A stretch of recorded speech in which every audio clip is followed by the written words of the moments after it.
தவறியும் இந்த பொருட்களை யாருக்கும் பரிசளித்து விடாதீர்கள். ஏனெனில் அவற்றை பரிசளிப்பது மூலம் தங்களுக்கு கிடைக்கும் நன்மைகளும் வாங்குபவர்களுக்கு கிடைக்கும் நன்மைகளையும் யாராலும் தடுக்க முடியாது. அவை என்ன என்பதை தெரிந்து கொள்ள நமது சேனலை சப்ஸ்கிரைப் செய்து கொள்ளவும். உங்களுக்கு முருகரை பிடிக்கும் என்றால் ஓம் முருகா என்று கமெண்ட் செய்து கொள்ளவும். முதலில் தங்கம் அல்லது வெள்ளி பொருட்கள்.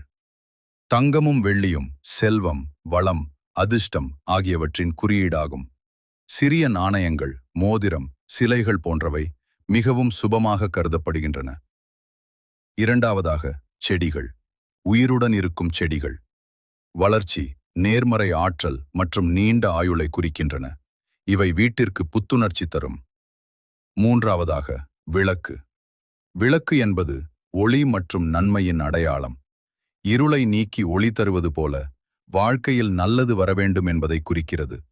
கடவுளின் அருள் வீட்டில் நிலைக்க வேண்டும் என்பதற்காக தீபம் ஏற்றுகிறோம். திருமணம், புதிய வீடு போன்ற நல்ல நிகழ்ச்சிகளில் விளக்கு பரிசாக கொடுப்பது உங்கள் வாழ்க்கை ஒளிமயமாக இருக்கட்டும் என்ற